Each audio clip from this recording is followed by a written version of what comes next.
अस्सलामुअलैकुम दोस्तों की हाल चाल है जनाब तुसी वेखदे पे गुलाम अहमद टीवी ते मैं तुहाडा मेजबान हाजी गुलाम अहमद। दोस्तों सब तो पहले अपने चैनल को करना सब्सक्राइब ते नाल लगे बेल के बटन करना क्लिक ताकि साड़ी अच्छी ते नवी बेहतरीन वीडियो का नोटिफिकेशन हमेशा तरह वीरा भरा मिलता रहे। सब तो पहले अज अल्लाह के फजलो करम नाल एक दूसरा सुआ सूई सुई मज अल्लाह के फजलो करम नाल लैके हाजिर होया। उम्मीद करांगा जिन्हें मेरे वीर भरा ने सारे अल्लाह के फजलो करम नाल खैर खैरियत नाल होणगे। बाकी मज का जनाब पुट्ठा खुंडा टाक कैमरे नजर है माशाअल्लाह। मज अल्लाह के फजलो करम नाल पूरी जनाब नीली बार की भरावां वास्ते रोजाना अल्लाह के फजलो करम नाल नवी तो नवी वीडियो अपने चैनल पर इंशाअल्लाह अपलोड होंदी है। बाकी आर्डर क्वालिटी माशाअल्लाह पूरा जनाब खाना रसगुल्ला माशाअल्लाह मुठ मुठ दा पूरी जनाब लोकेशन ते लत्तां ते जनाब फुट फुट बाहर लाई खड़ी अल्लाह के फजलो करम नाल।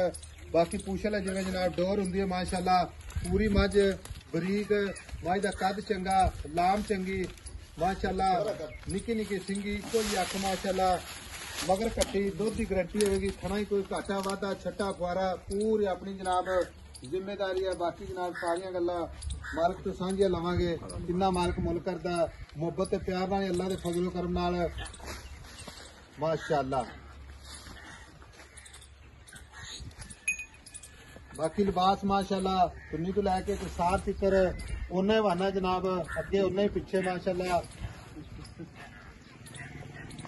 बरीक पूरी माशाअल्लाह जिवें जनाब रेशम का कपड़ा। बाकी लेने देने हमेशा ही तरह मुकद्दर सौदा ना नसीब दे भरावां वास्ते मेहनत करी दी कोशिश करी दी है कि नीली बार के जानवर वीर भरा इंशाअल्लाह शौक भी पूरा करन ते दुध भी अल्लाह दे फजलो करम नाल।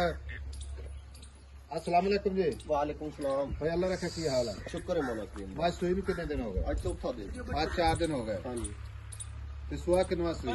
दूसरा सुआ सुई भी 4 दिन है ते दूसरा सुआ। हाँ जी भाई अल्लाह रखा थना की गारंटी घाटे वादे थोड़ा दी गारंटी घाटे वादे दी फुआरे छट्टे दी सारी अपनी गारंटी सारी गारंटी।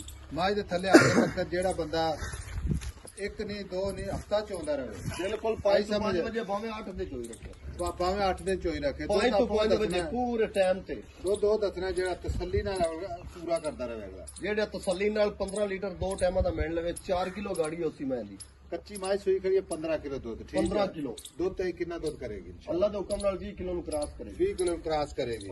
माई दी गाड़ी जेड़ी आपा गाड़ी 4 किलो 4 किलो गाड़ी ते टाइम तो टाइम 5 बजे तसल्लियां नाल अच्छा माई दी माशाअल्लाह ओनी गाड़ी ओनी पिछाड़ी ओनी पिछाड़ी ज्यादा है गाड़ी थोड़ी है गाड़ी 4 किलो है पिछाड़ी 7 किलो है 7 किलो। हाँ आप 7.5 लीटर चोन पे कट्टा वेंदा पे ना अज चौं दिया नहीं टाइम ते जड़ा ना 5 बजे 7.5 लीटर ठंडा दूध मिलने लगे। अच्छा भाई अल्लाह रखा मझ बेचनी हाँ जी इस मझ दे ना माशाअल्लाह वज बड़े ने इंशाअल्लाह बिल्कुल ते मझ दा मुल करने मुहब्बत प्यार नाल ही जिथे आप वेचनी। पहली तो गल है तू ये गल करदा वैसे मैं वीडियो दी मुल नहीं करदा मैं वीडियो तो मुल करूं नहीं मुल नहीं ना करदे बाद विच वीर साडे जेड़े ने ना बड़े जेड़े हुंदे ना वीर सारे लाडले ने ये नहीं भी जेड़ा बंदा कमेंट करदा एक अद्धा वो लाडना नहीं सारे लाडले ने। आज तो फिर गल करदे तुसी वीडियो को लाई बिल्कुल जो मुल विच दसना ही नहीं ते कोई फायदा नहीं आप दस देंगे बिराए अल्लाह मालिक है पता गल की है रोजी जो नसीबा नाल आंदी है मुल बाय दा कीती जाना इत्थे मैं दा कीती जाना 13 लाख की 14 लाख की। अच्छा वहां दा फाइनल जेड़ा मुल है ना फाइनल आपा जिथे बेचनी ना 11 लाख रुपया। हाँ या ना बस हाँ या ना कसम चौंदी नहीं सौदे दे विच। अच्छा घाटा वादा हो जाएगा घाटा वादा थोड़ा बहुत हो ही जाना मुक्की जो अगला 5000 रख लेना। सही गल है गल आंदा रोटी दा कर नहीं देना मुल वेखना पाई रखया अल्लाह रखया हुन रेट आपा कर दिता है हुन ओला नहीं रह गया समझ ओवर रेट कर दिता 11 लाख। हां जी डिमांड अपनी 13 14 लाख है लेकिन मोहब्बत प्यार करके 11 लाख। हां कोई वीर भरा इंशाल्लाह इनु पसंद आवे आपने नाल गल करे बिल्कुल इंशाल्लाह घाटा वादा आप जरूर करांगे ठीक हो गया प्यार मोहब्बत करांगे उनदे नाल सबर तो आवे ओनु बाकी जेड़ा दुध दसी जाने इंशाल्लाह 100 दो टाइम चोवे 5 बल्कि 3 टाइम चोवे 5 तो करेगा माशाल्लाह लो जी लेने गारंटी सुदा मां जी तोर अल्लाह दे फजल नाल माशाल्लाह क्या बात है जिवें पहलवान टुरदे ने माशाल्लाह लो जी ये नीली दे तोहफे अल्लाह दे फजलो करम नाल गुलाम अहमद टीवी दी इंशाल्लाह जीनत है माशाल्लाह। नंबर जनाब 0348 067 8468 यही जनाब अपना कॉल नंबर यही अपना जनाब व्हाट्सएप नंबर मिलांगे इंशाल्लाह अगली वीडियो के नाल। अल्लाह निगहबान पाकिस्तान जिंदाबाद।